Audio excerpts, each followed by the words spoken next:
Welcome to the Great American Collectible Show, seen Wednesdays on the Sports Collectors Daily Facebook page and the Great American Collectibles Facebook page. You can also listen to us on iHeartRadio, Pandora, and Spotify. The Great American Collectibles Show is brought to you by the National Sports Collectors Convention and Sports Collectors Daily. Tonight's headlines are brought to you by Sports Collectors Daily. For all your hobby news, features, and more, go to sportscollectorsdaily.com. And now your host, Tom Zappola, and Red Sox Hall of Famer, Rico Petrocelli. Good morning. Good morning. Good morning. Good morning out there, folks. What's going on? Nothing. Hey, real quickly, I enjoyed your company Saturday night. We went out for dinner, took the whole gang out. Yeah, it was Cost me an great. arm and a leg, but that's okay. Well, it's you're Just making want the you big both money. to know that. Cost me an arm and a leg. We figured. You could. You know what's funny? What was funny was that as soon as those people at the next table saw who you were, Saw well, whatever, some old guy went walked over up there to and you. told And them then, that. no. But then the other table walked up to you because they recognized. they were nice, yeah. They were very nice. Anyway, nice. welcome to the Great American Collectible Show. Tom Zappola and my pal, Red Sox Hall of Famer Rico Petrocelli. We have a very good show today, special show. We have two guests, our two really dear friends that we're going to be bringing in real shortly. Derek Grady and John Taube. Derek from Heritage Auctions and John from JT Sports. And the reason we've asked John to come on for the first segment is we need to potentially authenticate a very famous bat, hopefully. But before we do that, We got Otani's bat here. our headline. Jeff Baker, a longtime collector, Boston sports fan, and journalist, passed away last weekend at the age of 58 following a brief illness. Jeff hosted the TTM podcast as well as the Sports Collectors Club radio show. Jeff was a hobby ambassador and contributed many columns on various shows across the country, especially in Boston. Rico and I had the pleasure of being on Jeff's show on two different occasions, and we thoroughly enjoyed the Boston banter. Yeah. Rest in peace, Jeff. Yep. Good guy, really young, good too guy. young. Very, very young. That's our headline, brought to us by our good friend Jeff Miller and the gang at Sports Collectors Daily. Go to sportscollectorsdaily.com. One other little PSA before we bring our guest in. As we're going to be mentioning every week, on March 2nd, Rico and I are going to be in Florida, and we're doing a fundraiser for Little Smiles in Florida, raising money for kids who are ill, homeless, faced tragedy, or experienced tragedy. Please mention GACS. Go to the website, littlesmiles.org. You can make a donation, $10, $20, whatever you can afford, but please mention the Great American Collectible Show. We're asking you guys that are not going to be in Florida to reach out, go onto their website, just make a small donation. Every little bit helps. All right, let's bring in our two guests, our good friends, Derek Grady and John Taube. How are you guys? Are we keeping Doing you well. guys Good up? today. How about you? I hope we're I not got John keeping you Taube guys here. up. We got the Bat God. See Rico. I mean, you'll screw up the show as usual, but you brought me in to bat clean up, and we'll have a highest rated show again. Well, here's what my thinking is. My thinking process is, Derek, because you always have an opinion on everything, whether it be politics or baseball or softball or figure skating. You always have, so that's good. And John is the expert in this case. So here's what we're going to do. I picked up a bat at a Mike Hefner auction several weeks ago. Yeah, you probably outbid me. Probably over. Did you bid on that? You did. I guarantee you outbid me. I was bidding on the Rico bat. Well, I got a call from Hef, and Hef said, you're not going to believe this, but I have in my auction what I think potentially may have been the last bat that Rico ever used in his career. So I said, let me take a look at it. We had Hef on. He showed us the images. Rico looked at the images, and Rico said, this could be the very last bat. And Rico, what was the reason you switched, right, from a U1 to a 215? Yeah, I used the U1 for a couple of years, hit the 40 home runs with that bat. And then as I got a little older, I went to a W215, which was a Ted Williams model. A bunch of guys used that. Yaz used it, and it was a nice, really balanced bat, beautiful bat. But in 76, When did you get beaned? 74. 74, but you switched to the W215. Last year. Your last year. Yeah, 76, last full year. Then I went to spring training in 77. Yeah. And again, there, I don't know, I ordered bats, probably both models, and, used them there. But that was spring training. This is regular season. All right. See, but by the way, spring training, Yeah.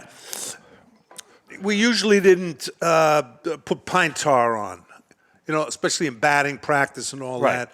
Games, this was game, and this is no doubt about. All right, so game this is used. the bat. It's a bicentennial bat, John. I know you can't see it very Yep. well. It's a bicentennial bat. It's got the Good looking. bicentennial sticker on it. Okay.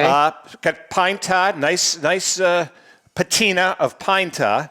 Okay. So, Rico, what are your thoughts? A lot of marks here where it hit. I said to Rico, Rico, there's not many marks in this, but it was at the end of his career, so he gets a pass. No, But- well, great- what great kind of wood. marks are they? Cleat marks? That's probably just hitting his shoes. You know what? right. You're right. Look at this. That is a cleat That's mark. a click. I got it. Right? What is No. this? Look at this black mark, though. Yeah. Well, that's I don't know what that is. that's just a smudge. But anyways, what are your thoughts on this, Rico? I believe that this was my last model. I'm telling you. So I would say this is probably because of the pine tar. Now, why would I, in 76, why would I keep a bat with pine tar on it if it's broken? Good point. You know what I mean? Well, probably because you can't get it off. Good point. No. Did you ever try taking it off, Rico? We in the past, other years, just alcohol rag with alcohol on it comes right off. All right. And So, but would you use a bat? And John, you can obviously, Derek, you too. Well, would you use a bat that has pine tar on it until the bat either cracks or something? Of course, Well, that's my gamer.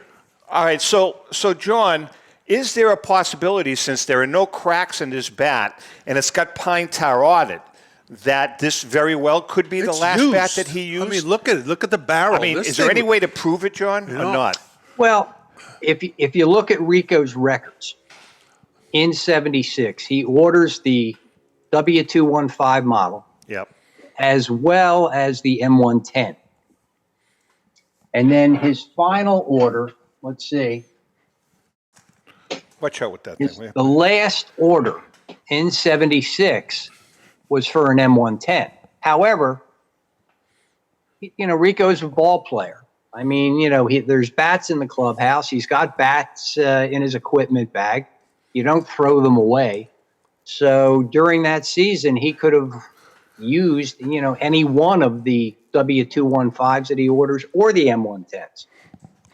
But I would have kept, if I was liked the M110, I would have used it. It would have been somewhere with pine tar on it, and the whole spiel. So did you use Correct. it much? So I didn't. No, I couldn't have because, in fact, I don't even remember it.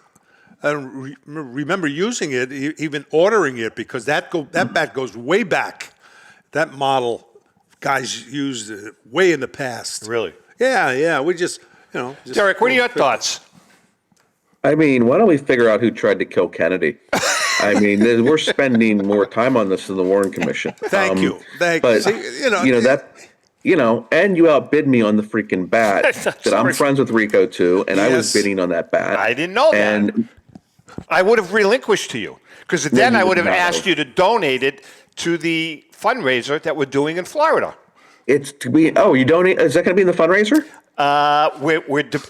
We're debating. The reason I want it to be. The reason being is because then I it have is. this bat. Go ahead. I want to get your opinions on this. I have this bat. I want it. But I also have a 1970 game used jersey signed by Rico. Now, a wool I jersey. have it. You have a 71. All right, but here's my point. Yeah. I would really like to eventually give this to the Petrocelli family. And We don't want it. Can you listen to the person that is beside you? He's telling you to put it in the charity auction. By the way, I'll double down on this. I will pay more for it in the charity auction. That was brilliant. That was actually a good thought. I will now pay Way to more go, for that. Derek. You know what I paid for this thing? I don't remember. I bid too much in auctions. I have no idea. I can't remember what I had for breakfast. I paid $2,200 for this with the VIG. He told me 20,000. Oh, get out of here! All right. I paid $2,200 for this. Yeah. That's probably why I bailed out. I know. Rico. I did know have a that, 40 but I home was run season. hell I bent. understand. I was hell bent on buying it. I wanted to buy it, but I was thinking. I know Rico says don't give me the bat, but Rico's kids would definitely love this bat. That's why I was thinking of donating the shirt. Kids hate bats. What? What do you mean you can't take bats? No, my kids. I gave them the All-Star bats, and I gave them World Series bat. What about your grandkids? Oh, that's awesome. They- You know, the World Series bat? Yeah, you know, John, that would be his best bat, right? the black bats. I got the yes. 2 black bats. You know, let's make sure that this is the last bat. How do we do that, John? Well, you can't Photo really matching. because The only way he you had- can is photo matching. Right. he but- had two orders for the W215 and 76, right. and they're generally 6 to 12 bats in order. John, let me ask you this question, and then we're going to move on to other Sure. stuff. Oh, this there is this whole show? no, but is there a way? I mean, is there a way to photo match this? I mean, is there like Red Sox film footage or something that we could find out about with Rico's? Well, I don't know. if Come there on, is what's footage, there? but Will we you would have please? to investigate No. to see what kind of imagery you can find from John. Rico's last game. Why? Because if Derek wants Well- to buy it from the auction. not anymore, he doesn't. Not after he found out what I paid for it. Well, all No, right. I'm told you I would pay more. Pay a little So I more, will bid a couple more. of hundred I thousand. will. All right. I think most of the listeners to the show are probably scratching their heads and saying, "Yeah, why would Oh, by you the way, try to photo you don't match the think bat?" Yeah, like you don't who's- think there's they'd probably anybody say, that "Who's knows Rico that I'm Bi going to Centennial?" bid on it, that I've just announced I'm going to bid on it, and you can do that during the charity auction? You know how many people would like to outbid me now? Just the fact that I said I'm bidding on something? I want to bid on it. Yeah, see? There's detractors out there. Here, I'll trade you. All right. Here, no, you that win. thing. Let me need win that bat. I'll sell you this bat. You need a boom Okay. truck to get that damn thing to us. That thing is yeah. so heavy. But anyway, All well, right, so listen, we'll talk about it Yeah, there. let's go ahead. All right, let's. John, you're going to stay with us right for until the end of this first segment. You guys are friends. You guys are. You call everybody a friend, so thank you. And Thank tell you. everybody they're your best guests. Well, I mean, John, do We're you, like, used do, to you, it. do you like Derek? John, do you like him? Of course. Do I like Derek? Yeah. Do I like Derek? I mean, Derek, like is really not kind of a word that I associate with him. It's kind of admire. I Aw. admire. That's nice. That's nice. I feel the same about John. All right, John. And I do like him, but I do admire him. Actually, you guys are both heavyweights in this hobby. You both know it, but I don't want to blow your horn. Anyways, all right. Let's talk about first of all, Derek. You have a December 23rd auction coming up. Just Yeah, so talk about it's that a just little like bit. That's a internet auction. It's got memorabilia and cards in it. It's a nice auction. They usually do between $1 million and $2 million. You know, last minute Christmas gifts. It's going to run up until I think December 22nd or 3rd.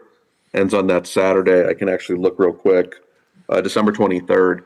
But there's good stuff in there. Mantle rookies. There's Ruth cards. There's going to be some game use stuff, a lot of autograph stuff. But really, the focus is January card auction, which is loaded. Did you see that fresh wax deal we got? I did. Did you see that? I heard.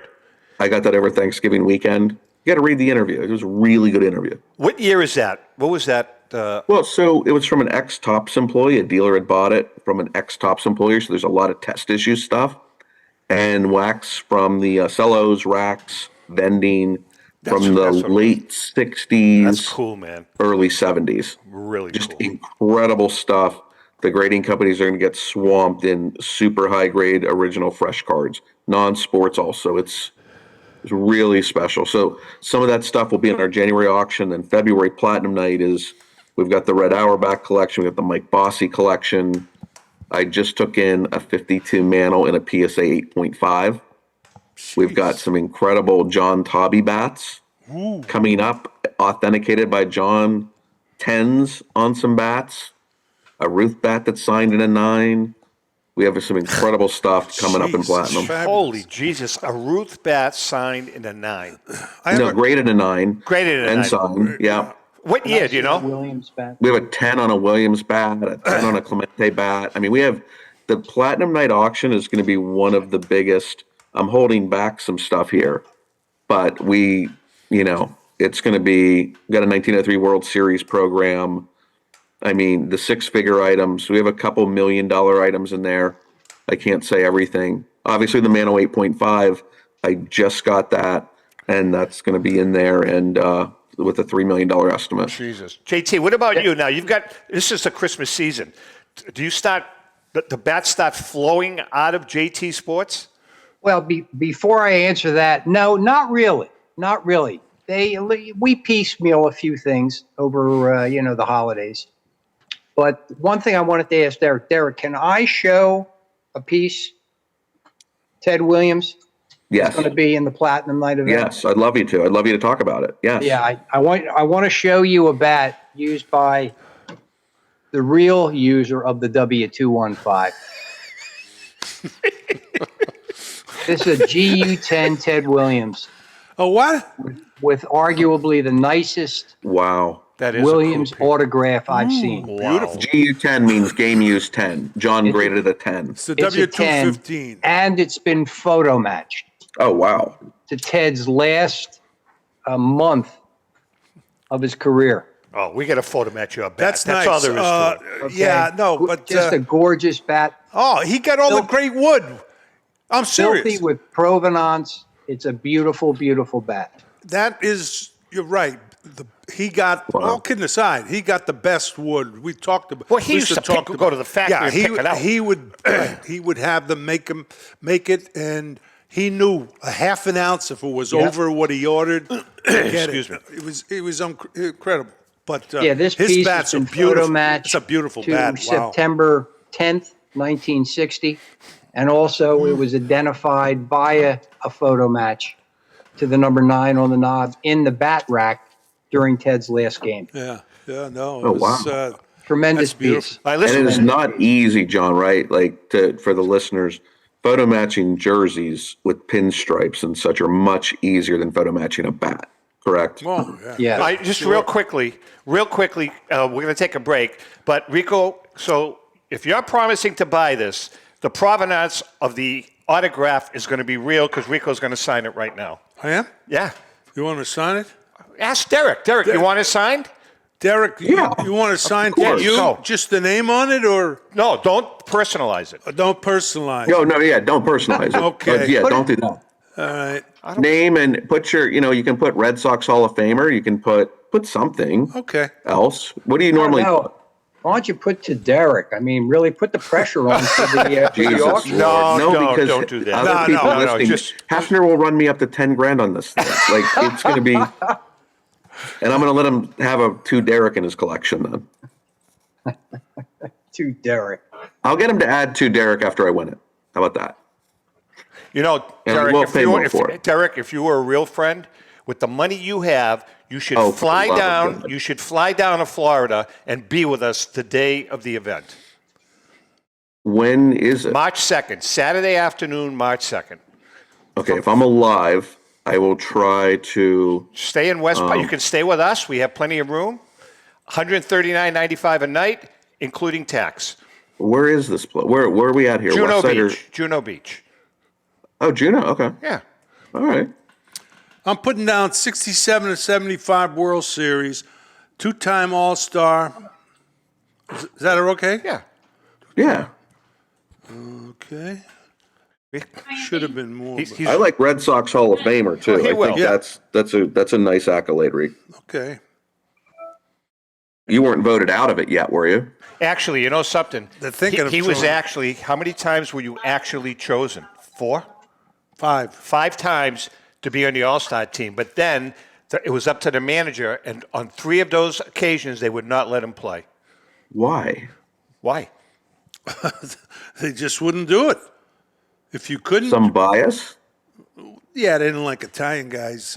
No, All right. no, it's Derek, just it looks great.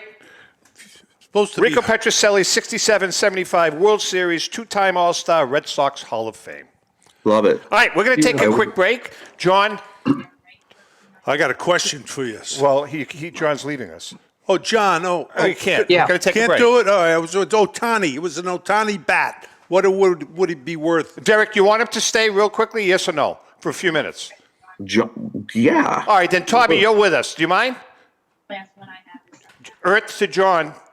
Okay. Just stay here, John. 10 minutes. Yeah, just for 10 more a while. minutes. It was just Okay, I'm here. All right, Sure. we're going to take a quick break. When we come back, it's going to be another Gax moment, and then John and Derek are going to be back. Hang in there. We'll be right back. Since 1996, Brian Drent and the staff at Denver's Mile High Card Company have led the charge in the collectibles hobby. Mile High is a full-service dealer specializing in buying and selling cards and offers a competitive consignment program for all collectors. Whether it be their computerized want list service, appraisals, or auction services, Mile High has it all. If you've been searching for a company with a selection of high-grade vintage 1888 to 1970 baseball cards and memorabilia that shares your passion, aim high, Mile High. Go to milehighcardco.com or call 303-840-2784 for more information.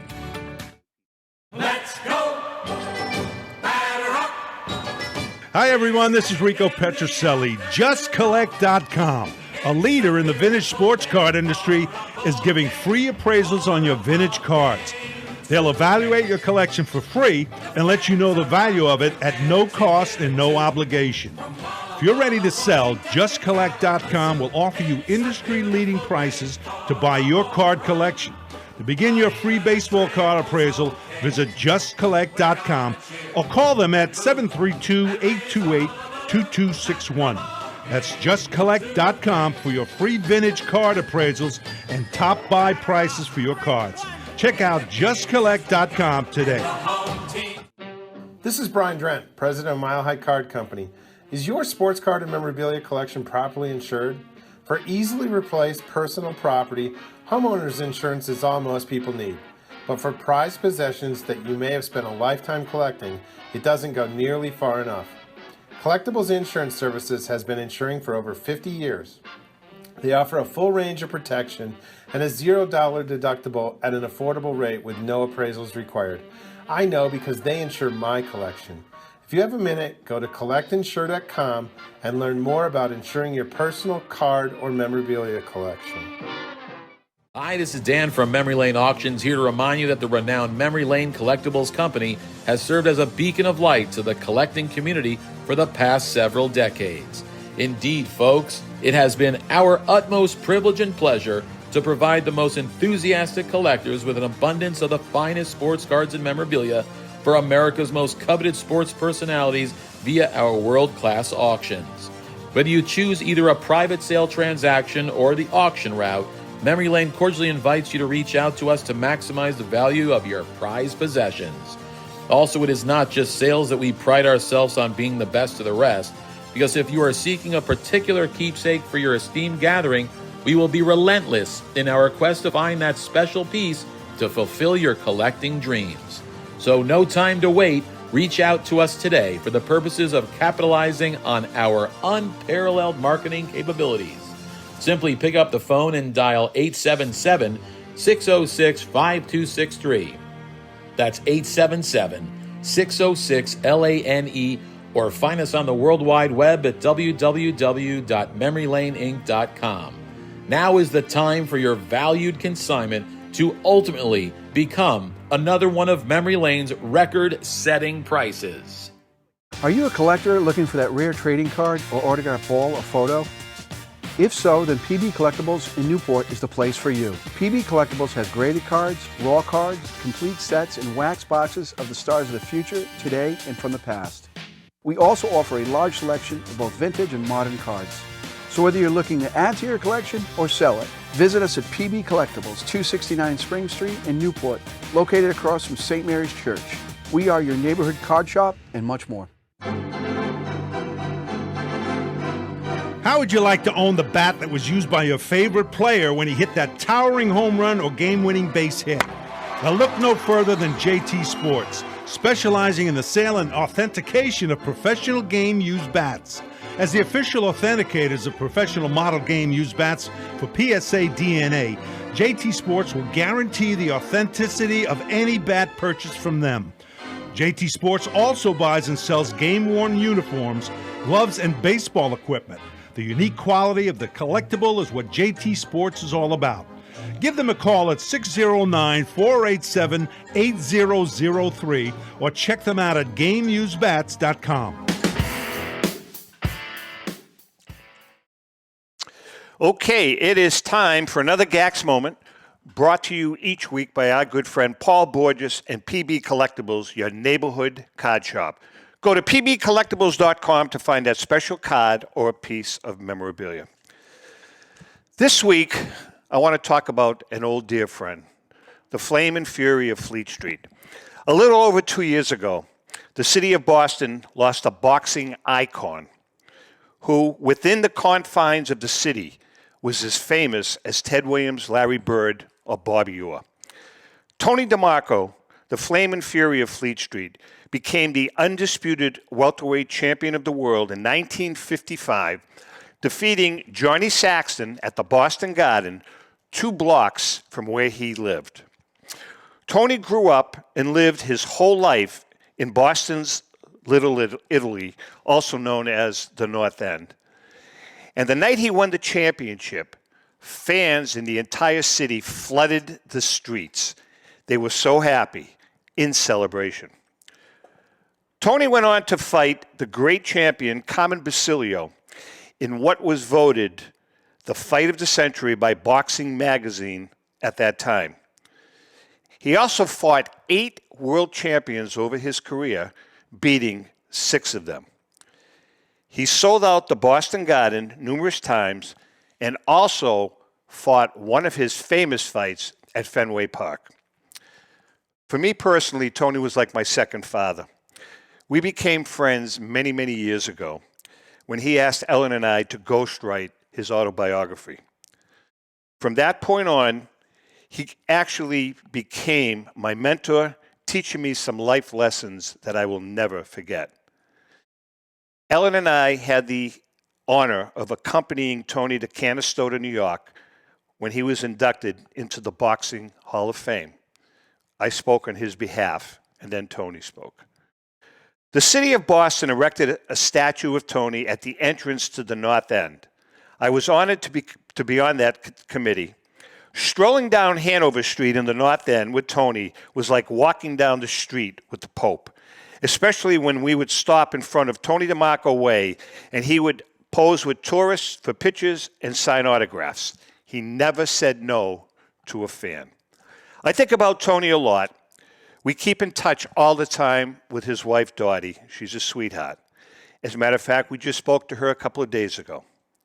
Tony DeMarco was a great champion, but more than that, he was a great human being. And that's another GAX moment. All right, let's get back to our good friends, Derek Grady and John Taube from JT Sports and Heritage. You had a question? I had the question before going. You talk, Mr. Non-modern here.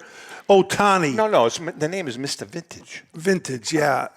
No, I'm vintage too. Go ahead, ask your question. So anyway, John, if you had an Otani bat now, would it, because of the big contract, and that's going to change baseball a lot too. What would it be worth? A lot more. It's probably worth a little more. Okay, because prior to the contract, it was already worth a lot of money. Yeah, that's true. All right, I can tell you that at the National last year, we sold a bat for $85,000. Jesus. Oh, wow. Okay, that was a matched home run bat.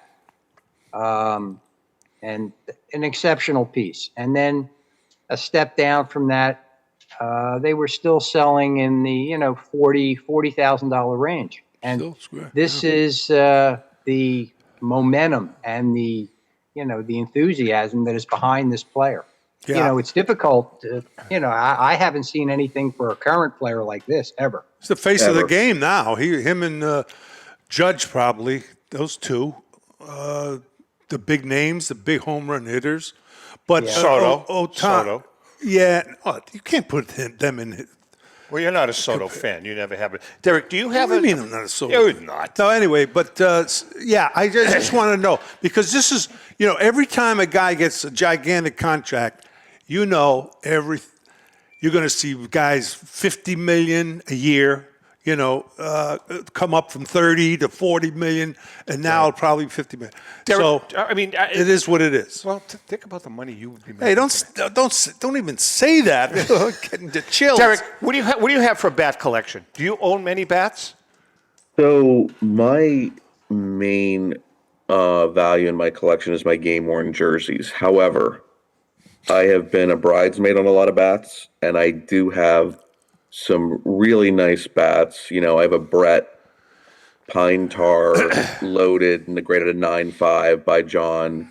That's one of my favorites because I'll never forget him storming out of the dugout like he was going to murder the umpire. I mean, I still remember that as a kid watching classic. that. I have a Maze bat. I have an Aaron bat.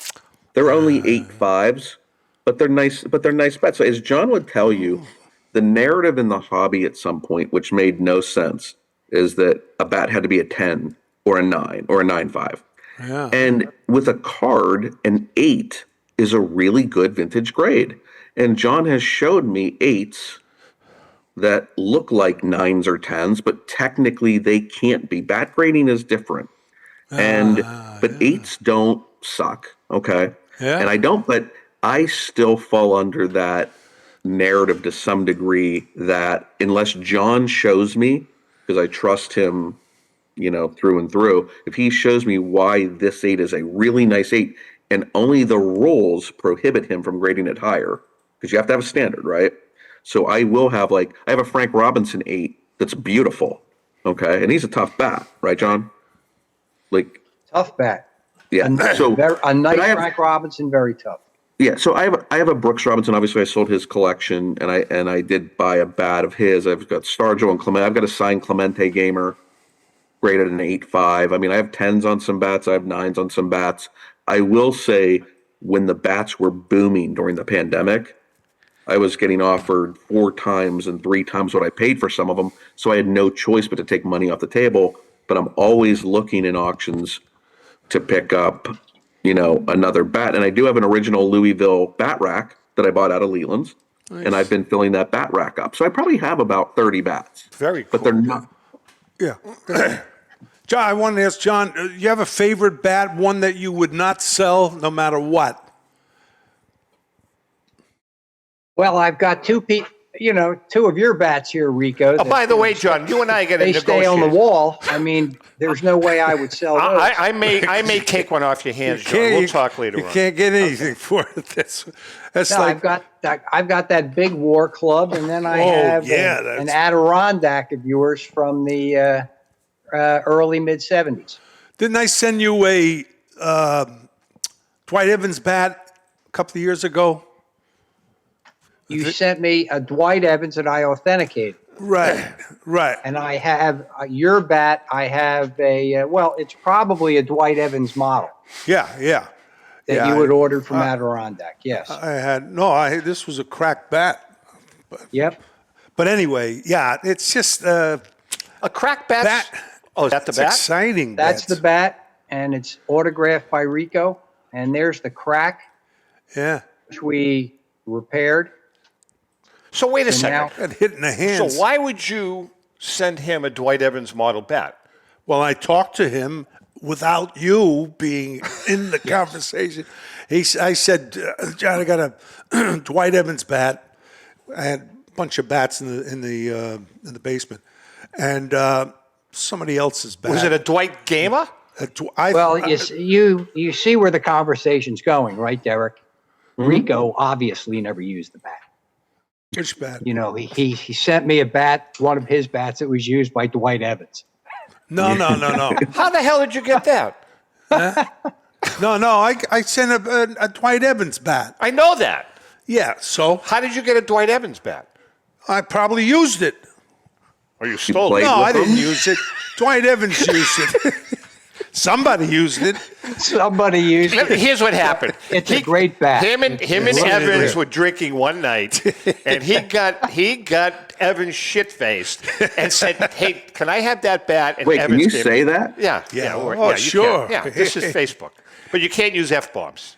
No F-bombs. You didn't tell me I could swear. I mean, just don't said know. you cannot use f-bombs, and technically I mean, we're on the should radio I also. cover up? I don't want to make Heritage look bad. No, Should but I just be on here as technically, myself? we're on the radio up here also, Oh, that's so we great. could get zinged a little bit. But anyway, Guys, just jumping back real quick to what Derek was saying about the grading process and how everybody, it's got to be a 10 or it's got to be a 9 or a 9.5.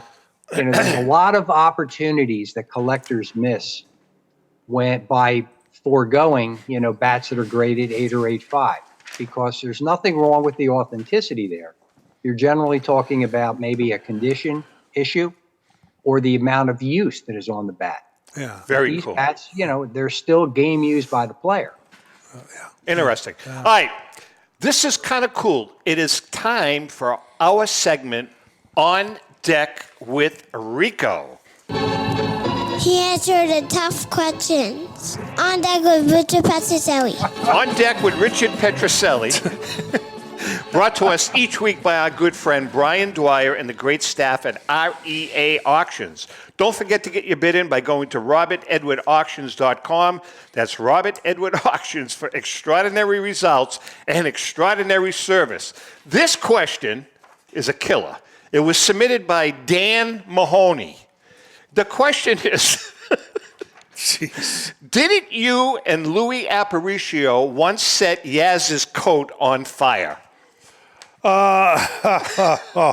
Where did this question come up? Hey, Don, you must be a senior citizen. No, Yaz used to use his overcoat all the time. Was a Columbo coat. Terrible.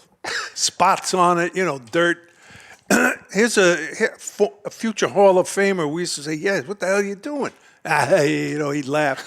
So finally, we got it off him, and we got it on the ground and threw some lighter stuff on it, and finally got rid of it. You burned it. You and We Aparicio. burned it. We burned it, and Aparicio was there. But I'll tell you what it started for, not me, but Aparicio. Then, said, "I'm going to get you back." He started to rip Aparicio's suits. This guy wore sharkskin suits. It was beautiful. Just tear him off, cut the tie, put the shaving cream in the sock, all this stuff. They were going back and forth. It was a riot. Finally, who broke it up? I think... The manager? No, I think Louis said that. I can't afford it anymore. I got no more suits. So anyway, that's true. Yeah, that's true. Interjection, guys. What do you think, Derek? Yeah, I see you're excited about that. Yeah, no, I mean... Wake up, Derek. Yeah, let me... hang on a second. I think I like Rico's relationship with Yaz.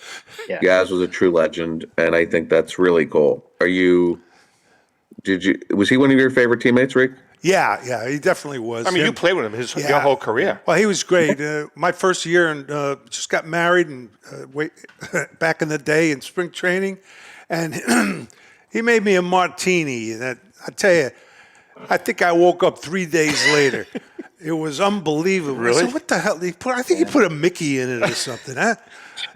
I says, "Yes, what are you doing? I'm 19 years old. You want to kill me?" He was a heavy smoker too, right? At one time, yeah. He would, but he was tough. He was mentally tough, great, just a great competitor, and people don't realize the pressure that was on him in Boston after the '67 season. But anyway, let's talk about the guys with the auctions. All right. So, Derek, I did have another question for you. Oh, by the way, Jared Kavlie is going to join us towards the end of the show from Pristine Auctions. Derek, what do you think of the Ohtani contract? And, John, I'm going to ask you the same, the way it was structured. Come on, Derek. The money has become just fun money. And my main thing with, I'm a capitalist. If somebody's going to pay you this, you got to take the money. And he's been great for the game. He's truly unbelievable. pitch and hit. I mean, but the money is just insane. I mean, that's almost $1 billion here. Well, but did you see the way they structured it, John? Yeah. How did they structure it? It's like $2 million or something. 2 million, and then the bulk of the money is at the back end towards the end of his career. So what it did, but you talk about the contract, and the amount of the contract. Listen to the story that Rico just told, how the game was. Here's Aparicio, a Hall of Fame, right? Hall of Famer who is concerned about getting new suits. Good point. Because he can't afford them. Yeah. Okay. And here you and have. they used to have side That's jobs. A good point. They played in the majors. How the game is 5 changed. years, my first 5 years, I had work in the off season. But the thing is, John, and times have changed. The owners of course, the Dodgers, hedge funds guys, they have billions of dollars. Yeah. So and they just sold it.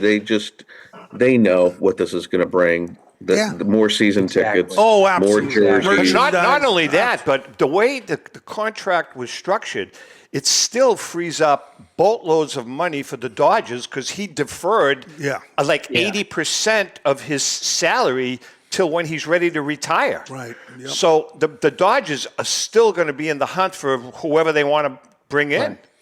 And yet you have to admire him for that, because from what I've read, it was his idea to defer. I think what lets us down as fans, and I still haven't got to the bottom of this, and nobody really has a good answer, but I think athletes are overtraining. You do not. I grew up in the 80s. The amount that these players are getting hurt, and they sign these big contracts. Trout is now hurt all the time. Okay, I hope Ohtani is, and he's a great player, but he gets hurt all the time. I hope Ohtani doesn't get hurt or has to have a Tommy John surgery or something. I mean, the fans want to see the players play. I hope the players deliver that. You hit it. And can play.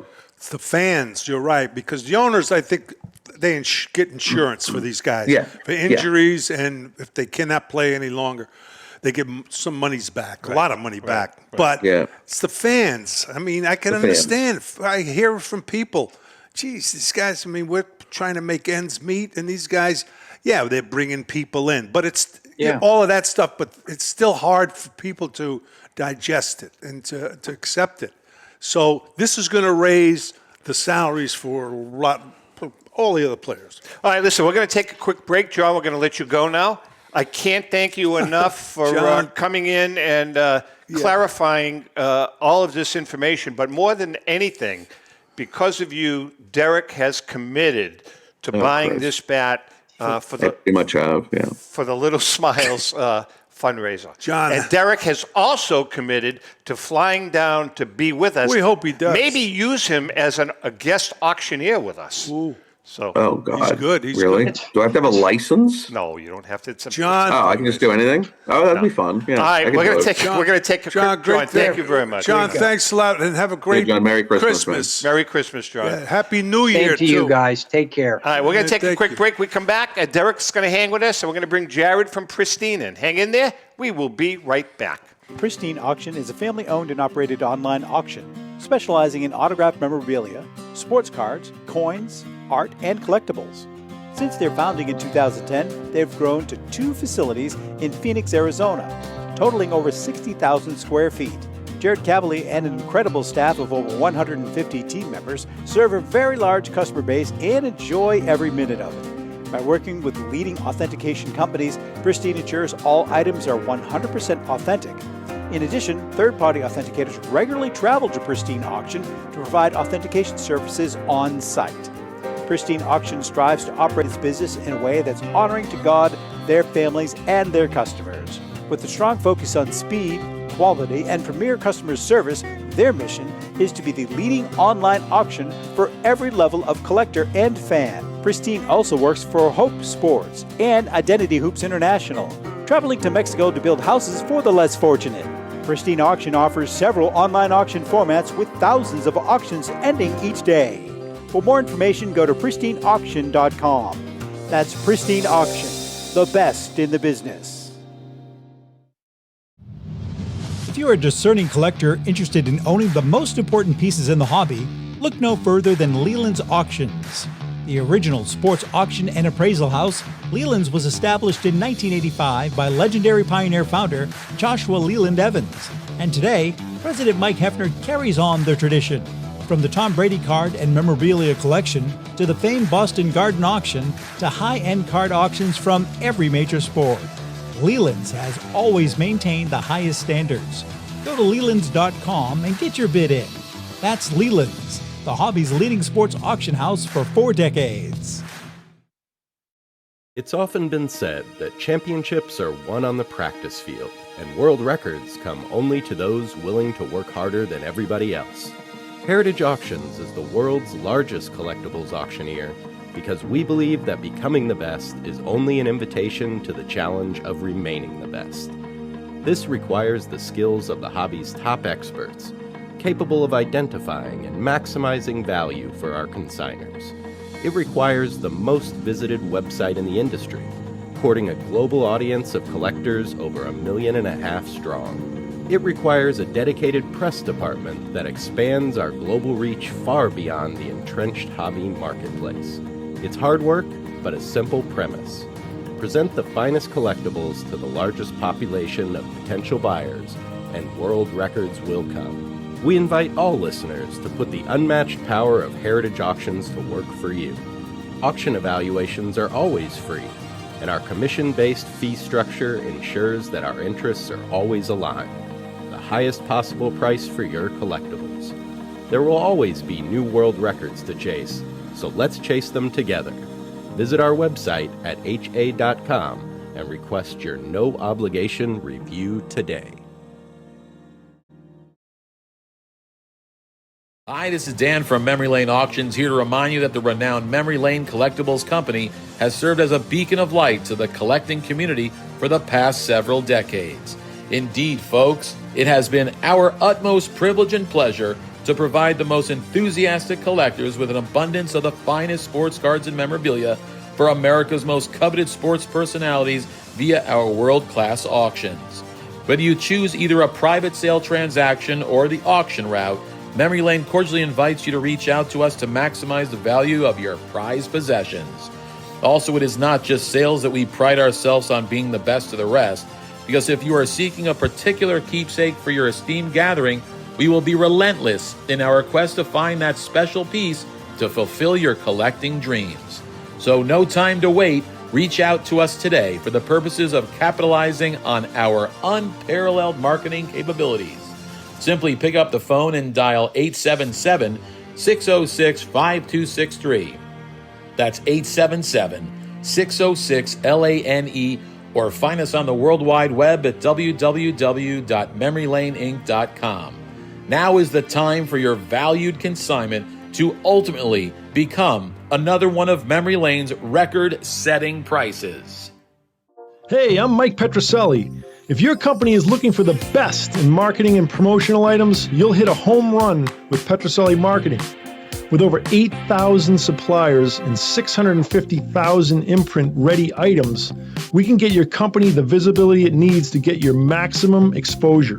Whether it be office promotions, wearables, automotive, sports items, and everything in between, Petroselli Marketing can do it all.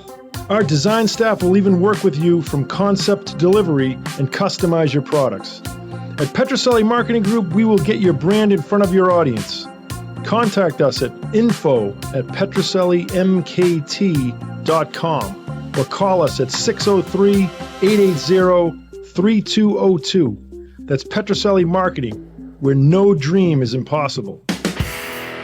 Yeah, it's Petroselli Marketing. Actually, you can call it 800-264-4294 or go to our website at Petroselli, Petroselli-MKT.com. And Petroselli Marketing has clients all over the nation, so if you're listening from another state, we can get the stuff out to you on time. You know, Derek, my son, not for my nothing, kids. Derek, but why don't That's you guys kids. buy some pens from don't Rico? worry about it. You know, don't be so cheap. You stop it. What are you talking about? Pens. Am I the person that handles everything at Heritage? We have like 800 people. Yeah, but you worldwide. got, Can but we you have go juice. through the proper channels. You have juice. All right. You know, Jared, who's Jared? Is You have Jared with juice. us? All right, listen. Let's say hi to Jared. Jared Kavlie Bring from Jared in Pristine. here. Jared, order some pens. Jared, you guys know each other, right? Or do you not? Sort of, from the show, right? Yeah. Yeah. I'm sure we crossed paths many times. Yeah. So Jared's Pristine Auctions. Derek is Heritage Auctions. Two All great right, companies. Tell us about the Elite Auction, Jared. You have this Elite Auction, man. I went online. You got some unbelievable stuff. Yeah, I'm kind of catching up myself. This is a good one. So we about 3 months ago we pivoted our Elite Auction so that everything's no reserve. We started only allowing 100 items, and then we had to turn away a bunch of premium product. And so this month we opened it up a little bit. It's still very exclusive, very small, but it looks like 214 lots this month. So still easy to browse through and see everything, but. Yeah, there's some nice stuff. An 86, 87 Fleer set, a Jordan Wings poster, my personal favorite.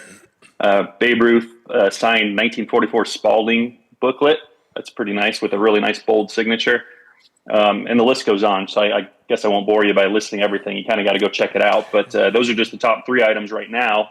But again, 214 lots and absolutely no reserves on anything.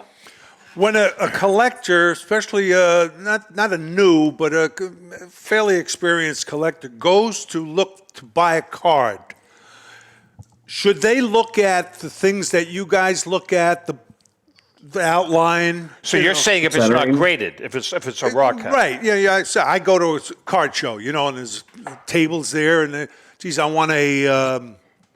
I don't know. Louis Aparicio. Yeah, let's say a Louis Aparicio. And should I look at the card as a fairly young collector? Should I look at the white?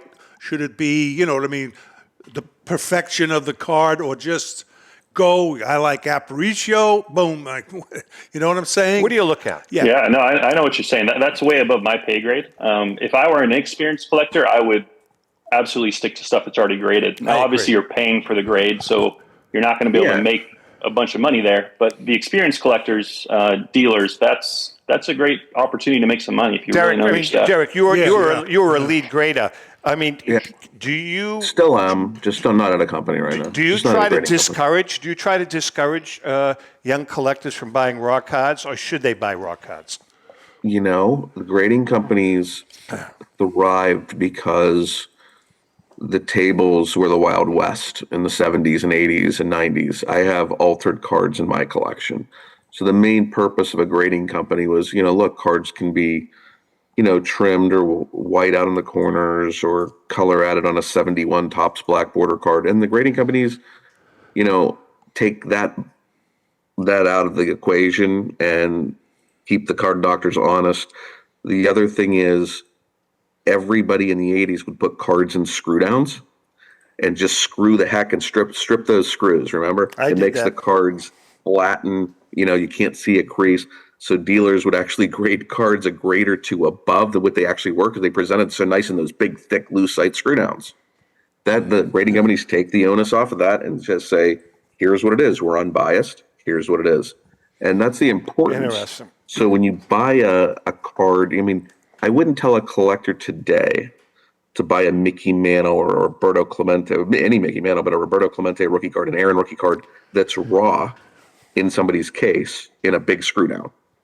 Okay. Good to know. Now, there's dealers that will have a return privilege, and there's dealers that just come into your town for one day and they're gone.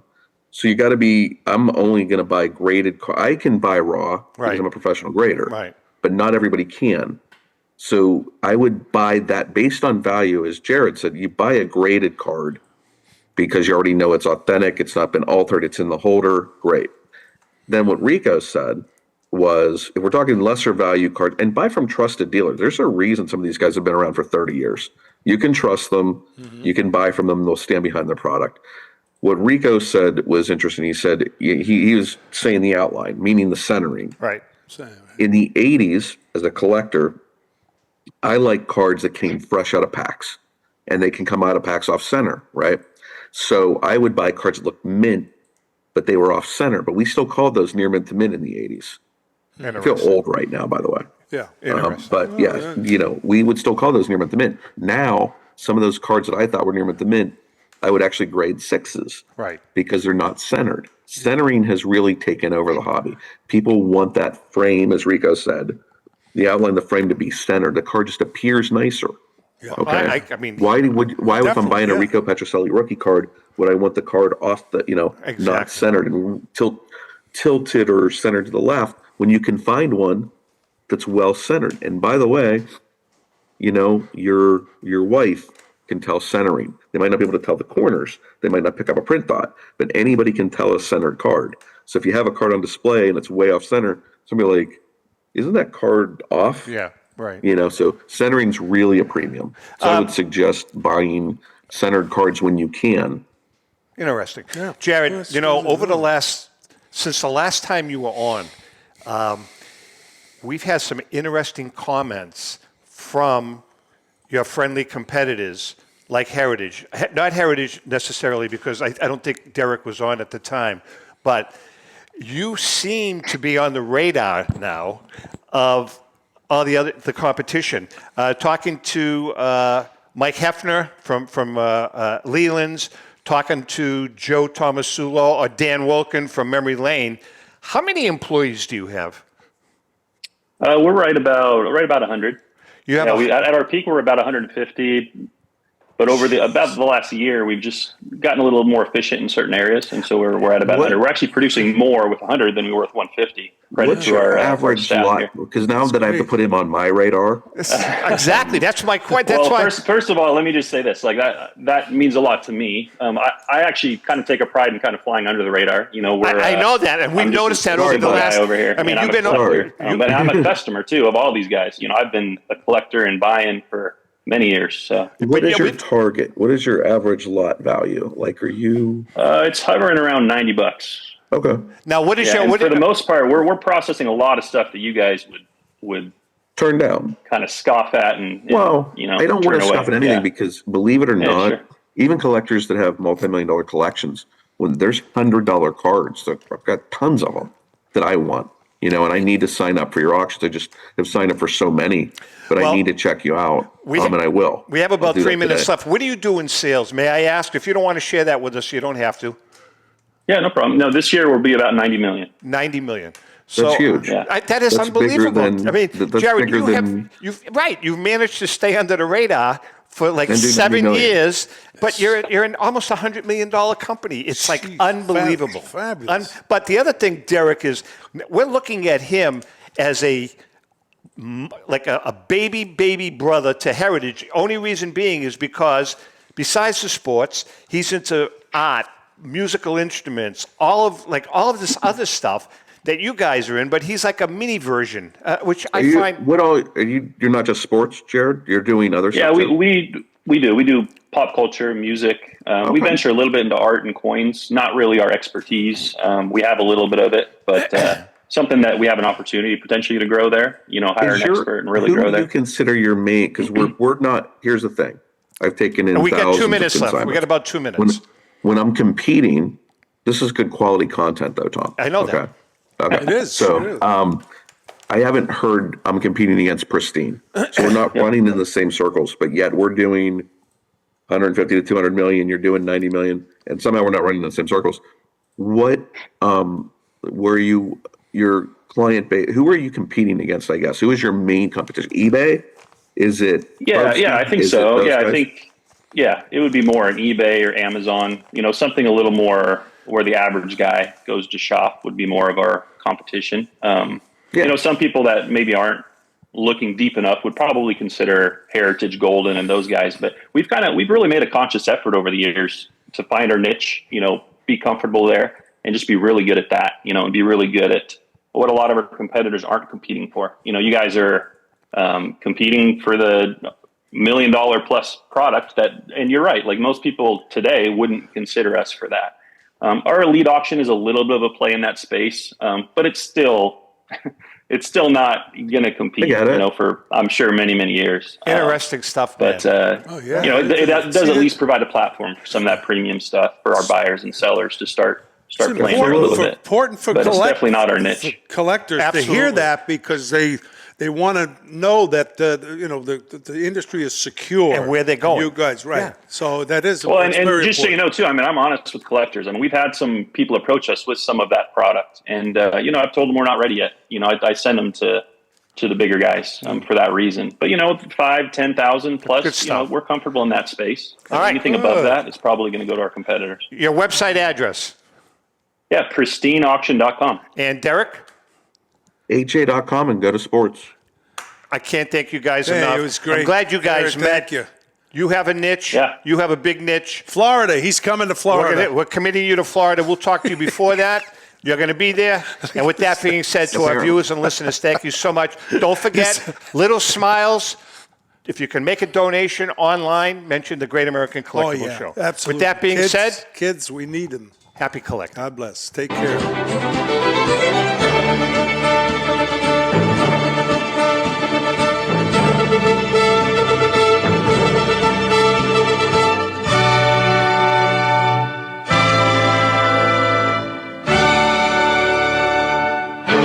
The views and opinions expressed by the hosts, guests, or callers of this program do not necessarily reflect the opinions of the Studio 21 Podcast Cafe, the United Podcast Network, its partners, or affiliates.